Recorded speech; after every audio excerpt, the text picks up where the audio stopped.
Assalamualaikum anak-anak hebat. Berjumpa lagi dalam pelajaran bahasa Indonesia bersama Ibu Tia.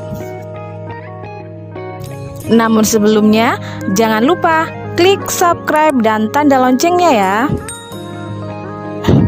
Kali ini kalian akan belajar tentang teks cerita inspiratif.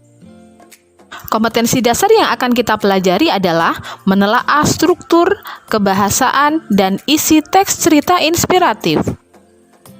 Tujuan pembelajaran yang ingin dicapai yakni setelah mempelajari materi, menyimak contoh teks cerita inspiratif, dan mencermati contoh menelaah teks, siswa dapat menelaah struktur, kebahasaan, dan isi teks cerita inspiratif. Mari kita cermati penjelasan berikut ini. Berdasarkan beberapa sumber, terdapat perbedaan struktur teks cerita inspiratif. Berikut 2 variasi struktur teks cerita inspiratif. Kalian cermati perbedaannya ya.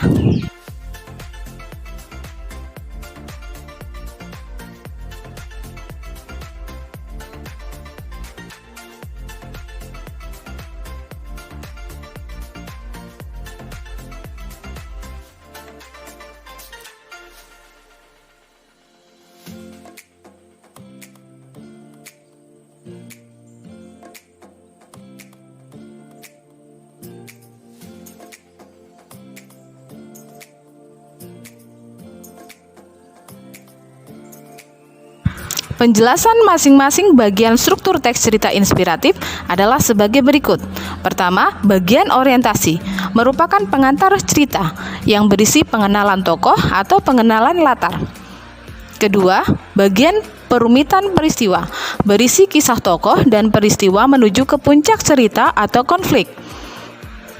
Ketiga, bagian komplikasi berisi puncak atau inti cerita, tempat kisah yang menjadi inspirasi.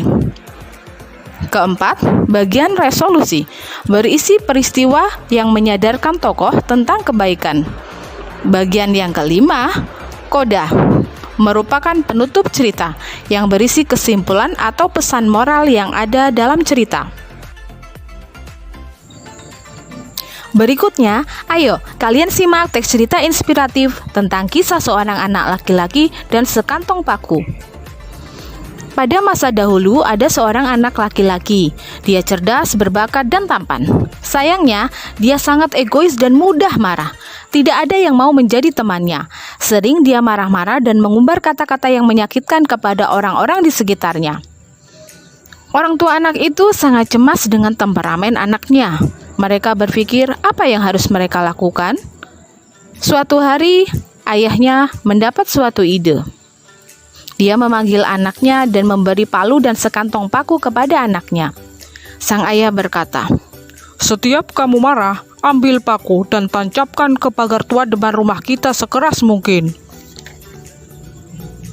Pagar kayu itu ternyata sangat keras. Palu yang digunakan cukup berat. Karena anak laki-laki itu begitu beringas, pada hari pertama saja dia sudah menancapkan 37 paku. Hari demi hari, minggu demi minggu, jumlah paku yang ditancapkan semakin lama semakin berkurang. Setelah beberapa waktu, anak itu mulai paham bahwa menahan amarah itu lebih mudah daripada menancapkan paku ke pagar. Suatu hari, anak itu tidak lagi memerlukan palu dan paku. Dia telah belajar menahan amarah dengan baik. Lalu dia datang kepada ayahnya dan bercerita tentang keberhasilannya menahan amarah. "Sekarang setiap saat jika mampu menahan amarah dalam sehari, cabut paku yang sudah tertancap di pagar."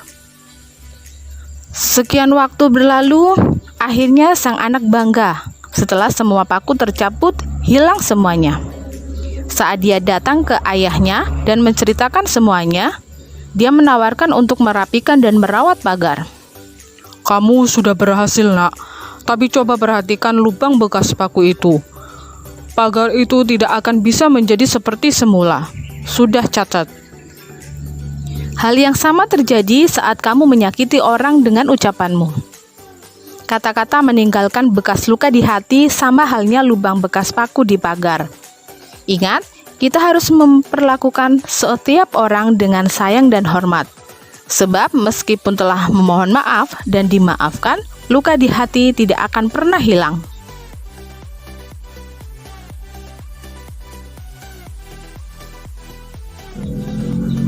Nah, setelah menyimak kisah tadi, ayo kita telaah struktur teks berdasarkan variasi teks cerita inspiratif kedua yang terdiri dari 5 bagian.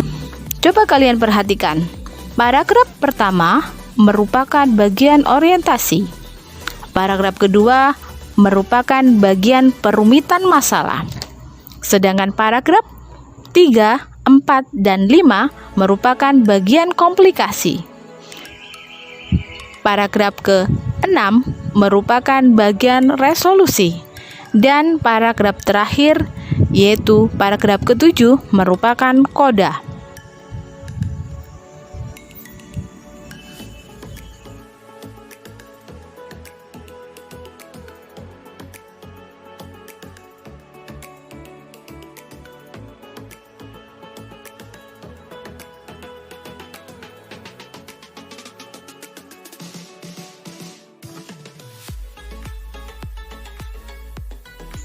Lalu, apa saja sih ciri kebahasaan teks cerita inspiratif? Ayo kita simak bersama ciri kebahasaan teks cerita inspiratif sekaligus menelaah teks cerita inspiratif tadi. Kebahasaan teks cerita inspiratif yang pertama menggunakan kalimat deskripsi, yaitu kalimat yang menggambarkan suatu objek, hal, orang, latar, atau peristiwa sehingga pembaca atau pendengar bisa memiliki pengalaman seolah-olah merasakan langsung apa yang digambarkan. Contoh, dia cerdas, berbakat, dan tampan. Di pikiran kita akan terbayang sosok dia yang seperti ini, atau seperti ini. Kedua, menggunakan kata ganti orang atau pronomina sebagai sudut pandang penceritaan yang mengacu pada pelaku atau tokoh cerita. Contohnya menggunakan aku, saya, dia, ia, atau mereka. Dalam teks cerita inspiratif tadi, pronomina yang digunakan adalah kata dia. Ciri kebahasan yang ketiga, menggunakan frase keterangan, khususnya dalam deskripsi latar dan aktivitas tokoh. Frase keterangan di sini meliputi keterangan tempat yang ditandai kata depan di, ke, dan dari. Contoh, di sekitarnya, di pagar, di hati, ke pagar. Selain itu, keterangan waktu yang ditandai dengan kata depan pada. Contoh, pada masa dahulu, pada hari pertama. Selanjutnya adalah keterangan cara yang ditandai dengan kata dengan. Contoh, dengan ucapanmu, dengan sayang dan hormat. Ciri kebahasaan teks cerita inspiratif yang keempat, menggunakan kata hubung atau konjungsi penanda urutan waktu. Contoh, hari demi hari, minggu demi minggu, setelah beberapa waktu, lalu, akhirnya. Yang kelima, menggunakan kalimat langsung. Kalimat langsung merupakan kalimat yang diucapkan oleh orang pertama. Secara tertulis, kalimat langsung ditulis dalam tanda petik 2. Contoh, sang ayah berkata, "Setiap kamu marah, ambil paku dan tancapkan ke pagar tua depan rumah kita sekeras mungkin." Ciri kebahasan teks cerita inspiratif yang keenam, menggunakan kata kerja tindakan, baik yang diperbuat, dipikirkan, atau dirasakan. Contoh, marah-marah, berpikir, memanggil, memberi, menancapkan, belajar, menyakiti, menyakitkan. Ketujuh, menggunakan kata-kata yang menggambarkan keadaan atau sifat tokohnya. Contoh, cerdas, berbakat, tampan, cemas, beringas, bangga. Bagaimana? Menelaah struktur dan kebahasaan teks cerita inspiratif mudah kan? Ibu yakin kalian bisa. Semoga bermanfaat. Terima kasih. Wassalamualaikum warahmatullahi wabarakatuh.